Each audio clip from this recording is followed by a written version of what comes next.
Hello అండి, అందరూ ఏ విధంగా ఉన్నారు? బాగున్నారా? ఈరోజు నేను కాకరకాయ ఫ్రైని ఏ విధంగా చేయబోతున్నానో మీతో షేర్ చేసుకుంటున్నానండి. నా లె నా నేను ఏ విధంగా చేస్తున్నాను అనేది మీకు నేను చూపించబోతున్నానండి. ఈ విధంగా నేను ఒక 6 కాకరకాయలు తీసుకున్నానండి. ఇవి అంత పెద్దవి కావు, అంత చిన్నవి కాదు, మీడియం సైజులో తీసుకున్నానండి. దీనికి ఏమేం కావాలనో చూడండి. నేను ఒకటి కారం వేస్తానండి, పచ్చి కారము, కొంచెం పసుపు వేస్తానండి. నెక్స్ట్ వచ్చేసి కొంచెం బెల్లం తీసుకున్నానండి. కావలసిన పదార్థాలు ఇవన్నీ. కొంచెం బెల్లం తీసుకున్నాను. తర్వాత కొంచెం చింతపండు అండి, వేడి నీళ్ళల్లో నానబెట్టుకుంటాను అన్నమాట. ఆ గొజ్జును దీంట్లో వేస్తాను అన్నమాట. నెక్స్ట్ వచ్చేసి ఉప్పు. అంతేనండి నేను వేసేది, ఇంకేమీ వేయను. తర్వాత ఈ విధంగా దీన్ని తల తోక అంతా తీసి పెడతాను అన్నమాట. తీసి ఈ విధంగా చేసుకుంటాను. వీటిని ఏం చేస్తానంటే పీలర్ సహాయంతో ఊరికే పైన ఆ విధంగా చెక్కు తీస్తానండి.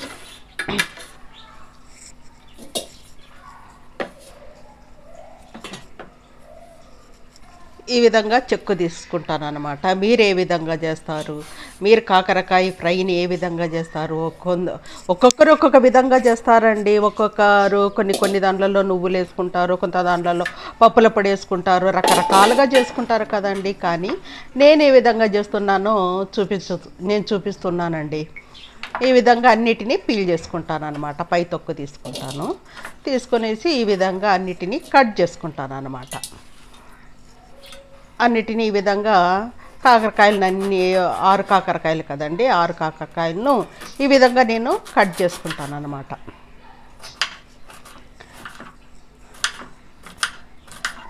మీరే విధంగా చేస్తారో చెప్పండి, నాకు కామెంట్స్లో చెప్పండి. కామెంట్స్లో ఖచ్చితంగా నేను మీకు రిప్లై ఇస్తానండి. నా బ్యాడ్ కామెంట్స్ మాత్రం పెట్టొద్దండి, మంచి కామెంట్స్ పెట్టండి, మనసుకు తృప్తిగా ఉంటుంది. ఏమన్నా ఫాల్ట్ ఉంటే చెప్పండి. అందరూ చూసేదంతా ఎడ్యుకేటెడే కదండి. ఈ కాలంలో అందరూ ఎడ్యుకేటెడ్సే, ఎవరు అన్ఎడ్యుకేటెడ్ ఉండరండి. మినిమము డిగ్రీ హోల్డర్స్ అన్నా ఉంటారు, లేదంటే పియూసీ అన్నా చదివింటారు, ఇంటర్మీడియట్ అన్నా చదివింటారు. మంచి మేనర్స్తో బాగా కామెంట్స్ పెట్టండి. మీ కామెంట్స్కు చూస్తే మాకు కూడా సంతోషం అయిపోతుంది. మీకు తగిన విధంగా నేను కూడా రిప్లై ఇస్తానండి. ఎన్నో వీడియోస్ చేసినానండి నేను, కాకపోతే సరైన రెస్పాన్స్ లేదు. అంత షార్ట్స్ ఎక్కువ పెట్టానండి నేను. నా వీడియోస్ చూడండి, షార్ట్స్ కూడా చూడండి. ఈ విధంగా అన్నిటినీ నేను కట్ చేసుకుంటూ ఉన్నానండి. ముదిరిపోయి ఉంటాయి చూడండి, ఆ గింజలను మాత్రం తీసేస్తాను, లేతగా ఉండేటి మాత్రము వేసుకుంటానండి. చాలా ముదిరిపోయిన గింజలు ఉంటే తీసేస్తాను అనమాట, లేతగా ఉంటే వేసుకుంటాను అనమాట. అవి కూడా ఫ్రై చేసుకుంటే చాలా టేస్ట్గా ఉంటాయి కదండి. కాకరకాయ అనేది వారానికి 1-2 సార్లు తింటే చాలా బాగుంటుందండి. చేదు ఉంటుంది, చేదు ఉండదు అని చెప్పలేము. చేదు ఉంటుంది, ఆ చేదే కడుపు లేకపోవాలా కదండి. చేదుకు ఎప్పుడైతే కడుపు లేకపోతుందో అప్పుడు ఆరోగ్యానికి కూడా చాలా మంచిదన్నమాట. డయాబెటీస్ పేషెంట్స్ చాలా మంచిది. పిల్లలకు కూడా అలవాటు చెయ్యండి. చేదని మనం పెట్టకపోయినామంటే పిల్లలకు అదే అలవాటు అయిపోతుందండి. పెద్దగైనా కూడా వాళ్ళు తినలేరు, ఎందుకంటే చేదు చేదు చేదు అంటారనమాట. అలా ఎప్పుడు చేయొద్దండి. ఏదో ఒక రకంలో చేసి పెట్టండి. అన్నంలో కలిపేసి ఒక ముద్దలో టక్కన పెట్టేసేయండి పిల్లలకు. అప్పుడు పిల్లలు అది కనీసం ఒక ముద్ద నోట్లోకి పోయినా కూడా మంచిదే కదండి పిల్లలకు. ఆ చేదు అనేది లోపలికి పోతుంది కదా. ఈ విధంగా నేను అన్నిటినీ కట్ చేసుకుంటానండి. కట్ చేసిన తర్వాత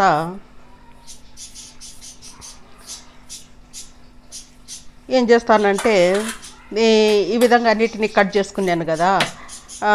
కట్ చేసుకున్న తర్వాత ఒక పాత్రలో తీసుకున్నానండి. తీసుకున్న తర్వాత దీంట్లో కొంచెము సాల్ట్ వేస్తానండి, కొంచెం ఉప్పు వేస్తాను.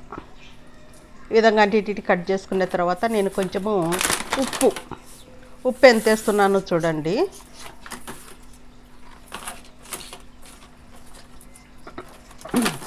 ఈ విధంగా కొంచెం ఉప్పేసి బాగా పిసుకుతానండి. బాగా పిసికి ఏం చేస్తానంటే కొద్దిసేపు నానబెడతాను అన్నమాట. చూడండి, ఇది ఇప్పుడు ఉప్పేస్తున్నాను. ముందుగానే చెప్పాను ఉప్పేస్తున్నానని, కానీ ఇప్పుడు చూపిస్తున్నాను. ఈ విధంగా బాగా పిసికి ఒక 10 నిమిషాలు వదిలేస్తాను దీన్ని. వదిలేసిన తర్వాత ఏం చేస్తానో చూడండి. అది ఎంత బాగా 10 కానీ 15 నిమిషాలు కానీ వదిలేయండి. ఇది లాస్ట్లో ఫ్రై చేసుకునే మనకు అన్నము పప్పు మన కూరలు అయిన తర్వాత ఇది లాస్ట్లో మనం వేపుడు చేసుకునే ఏం పర్వాలేదు, అంతవరకు అది నాంతనే ఉంటుంది కదా. ఇంకా తర్వాత ఏం చేస్తానంటే దీన్ని అయిపోయిందండి, ఒక 15 నిమిషాలు నానబెట్టింటాను. నా పనులన్నీ అయిపోయినాయి, వంట పనులు ఆడ కొంచెము. ఆ తర్వాత దీన్ని ఈ విధంగా గట్టిగా పిండుతాను. చూడండి, పిండితే నీళ్ళు చూడండి ఏ విధంగా వస్తున్నాయో. ఏ విధంగా నీళ్ళు వస్తున్నాయో చూడండి. కాకరకాయల నుంచి ఆ చేదు పోతుంది. ఎందుకంటే ఎక్కువ చేదు ఉన్నా కూడా పిల్లలు తినలేరు కదండి. పెద్దవాళ్ళమైనా మనం ఎన్నో గట్ల తినొచ్చు, కానీ పిల్లలకు పెట్టేటప్పుడు కొంచెము చేదు లేకుండా పెడితే బాగుంటుంది.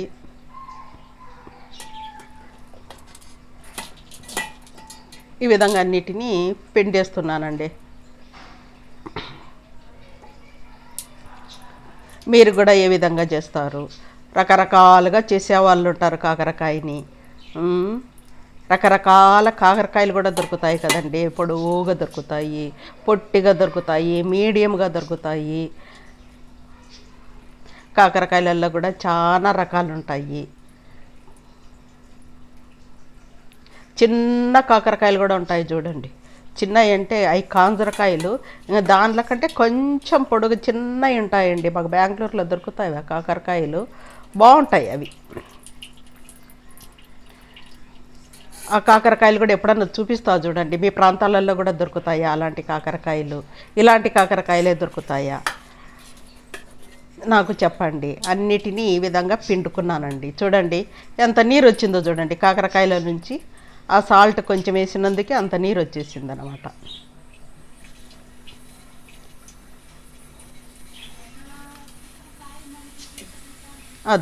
అంత నీరు వచ్చేసింది.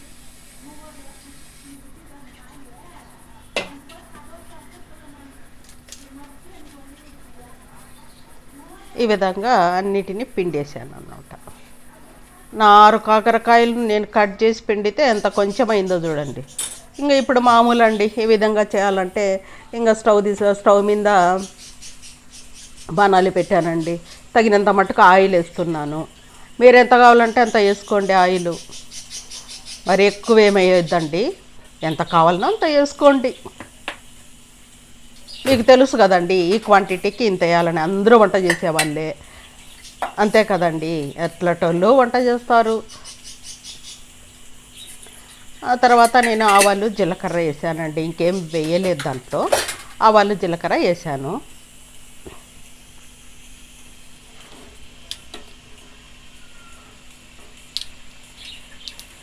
ఆవాలు జీలకర్ర చిటపటలాడేటప్పుడు ఇప్పుడు పిండి పెట్టుకున్నటువంటి కాకరకాయల ముక్కలను వేస్తున్నాను అన్నమాట.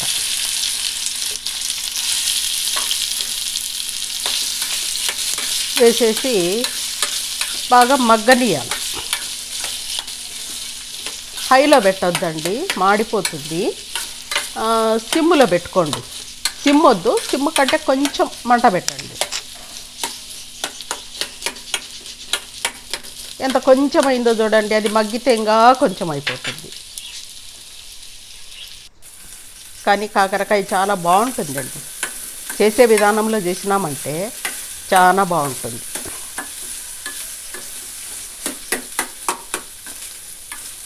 కాకరకాయని బట్టి కూడా టేస్ట్ వస్తుంది అండి. ఒక్కొక్క కాకరకాయ, పొడుగు కాకరకాయలు ఒక టేస్ట్ వస్తాయి, మీడియం ఒక టేస్ట్ వస్తాయి, ఇంక చిన్నగా అని చెప్పినాను చూడండి, అవి కూడా మంచి టేస్ట్ వస్తాయండి. ఈ విధంగా ఫ్రై చేస్తూ ఉన్నానండి.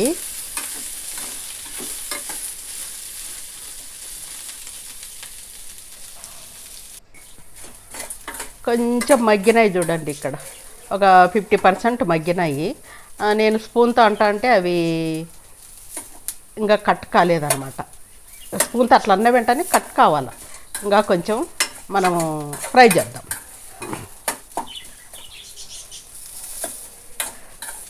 ఒక 60% 65% ఫ్రై చేద్దాము.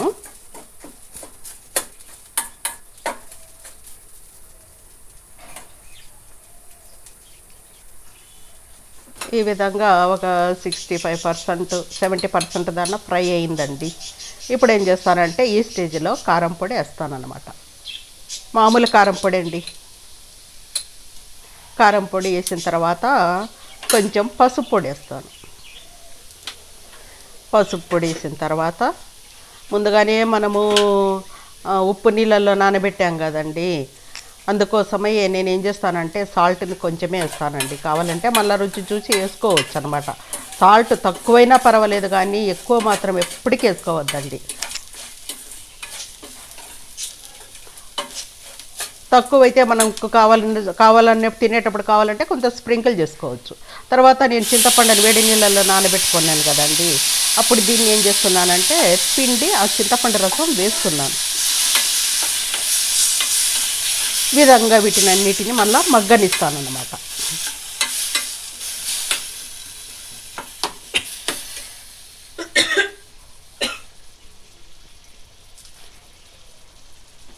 కాకరకాయని ఈ విధంగా మగ్గనిస్తాను. తర్వాత బెల్లం వేస్తానండి. కంపల్సరీ బెల్లం వేసుకోండి, మంచిది. ఎందుకంటే చింతపండు రసం వేస్తాం కాబట్టి ఆ పులుపుకు బెల్లం వేసినామంటే మంచిదన్నమాట.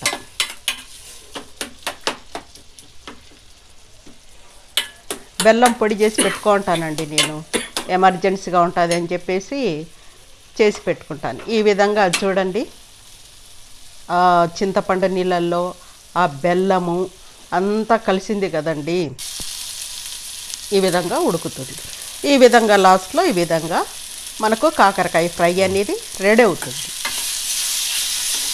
బట్టి అన్నంలో కూడా కలుపుకొని తినొచ్చు అండి దీన్ని. మీరు ట్రై చేసుకోండి. మీరు ఏ విధంగా చేస్తారో, దీంట్లో ఏమన్నా తప్పులుంటే నాకు కామెంట్ రూపంలో చెప్పండి, నేను సరిదిద్దుకుంటాను. ఒకసారి నా ఛానల్ను చూసి లైక్ చేయండి, షేర్ చేయండి, సబ్స్క్రైబ్ చేసుకోండి. చూసే ప్రతి ఒక్కరికి చాలా చాలా చాలా థ్యాంక్స్ అండి. ఉంటానండి. బాయ్ అండి.